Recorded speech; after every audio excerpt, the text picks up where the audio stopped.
이는 진위 여부를 객관적으로 판별할 수 있는 사실을 적시한 것이므로 명예훼손죄가 될 수 있는 것입니다. 정보통신망법 위반 명예훼손죄의 핵심 쟁점은 세 가지입니다.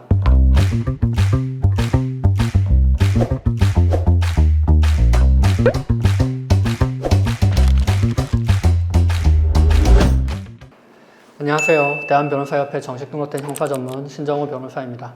오늘은요, 제가 2023년에 재판에서 직접 무죄 판결을 받아낸 명예훼손 사건의 변호 전략을 소개해 드리도록 하겠습니다.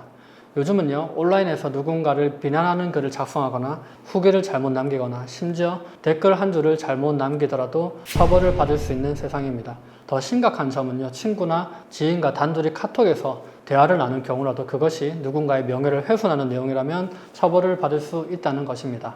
하지만 해결 방법은 있습니다. 명예훼손죄, 특히 온라인상에서 발생하는 정보통신망법 위반 명예훼손죄의 법리를 잘 파악하고 대응한다면 오늘 제가 소개해 드릴 사건처럼 무죄 판결을 받는 것도 가능합니다. 만약 이 영상을 시청하고 계신 분들 중에 명예훼손 혐의로 고소되어 고민하고 계시는 분들이 있다면 오늘 영상 끝까지 시청하시고 해결 방법을 얻어가시기 바랍니다.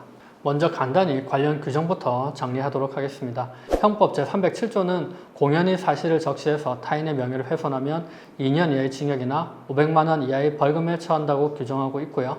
허위 사실을 적시해서 명예를 훼손하면 5년 이하의 징역 또는 1천만 원 이하의 벌금에 처한다고 규정하고 있습니다. 그리고 온라인상에서의 명예훼손은 정보통신망법 제70조가 따로 규정하는데요. 여기서는 비방할 목적까지 존재해야 명예훼손죄가 성립합니다. 사실 적시의 경우에는 3년 이하의 징역 또는 3천만 원 이하의 벌금, 허위 사실 적시는 7년 이하의 징역 또는 5천만 원 이하의 벌금으로 형의가 무겁습니다.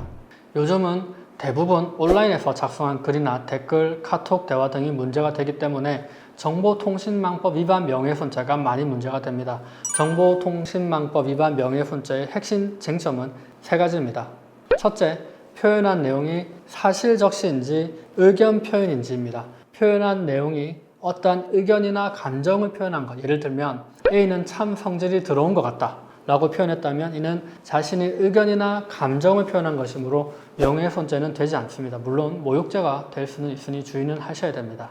반대로요, A는 100억을 횡령했다 라고 표현했다면 이는 진위 여부를 객관적으로 판별할 수 있는 사실을 적시한 것이므로 명예훼손죄가 될 수 있는 것입니다.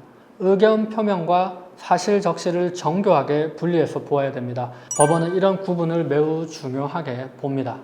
둘째로요, 적시된 내용이 명백히 허위인지 아니면 사실에 기반한 것이고 다소 과장해서 표현한 것인지, 그리고 피고인이 허위 사실임을 인식했는지가 중요한 쟁점이 됩니다. 중요한 부분이 객관적 사실과 합치되었다면 다소 과장해서 표현했다 하더라도 명예훼손이 되지는 않습니다.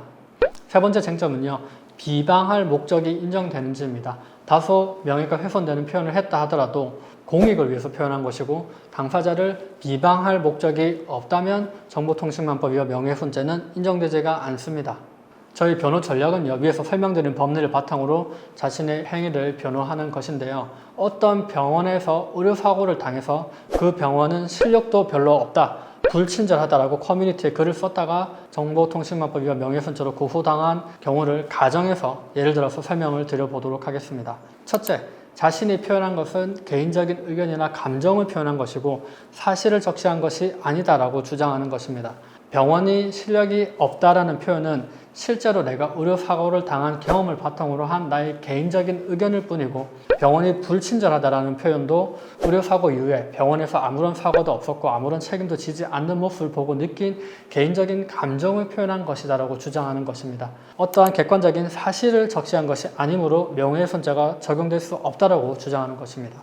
두 번째로는요, 자신이 표현한 것은 다소 과장되었지만 대부분 사실과 일치한다고 주장하는 것입니다. 실제로 병원 측에서 의료사고로 의심되는 행동을 한 점, 그런데도 책임이 없다고 부인한 점, 병원에 항의 전화를 했는데 불친절하게 응대한 녹취록 같은 것들을 경찰에 제출하면서 병원이 실력이 없고 불친절하다고 충분히 생각할 수 있다는 사실을 밝히는 것입니다. 다소 과장했다 하더라도 중요한 부분이 객관적 사실과 일치한다면 허위사실 적시 명예훼손이 성립할 수는 없다는 것입니다. 세 번째, 비방할 목적이 전혀 없었고 다른 환자들이 피해를 보지 않았으면 한다는 생각, 즉 공익적인 목적으로 글을 작성했다고 주장하는 것입니다. 공익적인 목적이 인정된다면 비방할 목적은 부인돼서 정보통신망법 위반 명예훼손죄가 성립하지 않습니다. 제가 직접 수행한 이번 사건에서도요, 위와 같은 세 가지 논점을 파고드는 전략, 즉 첫째, 사실적 시간인 의견 표명에 해당하고, 둘째, 중요한 부분이 객관적 사실에 합치되고, 셋째, 비방할 목적이 없었다라는 점을 적극 주장 입증했어요. 경찰과 검사는 유죄라고 판단해서 기소까지 한 사건을 재판까지 가서 제가 무죄 확정 판결을 받아낼 수가 있었습니다.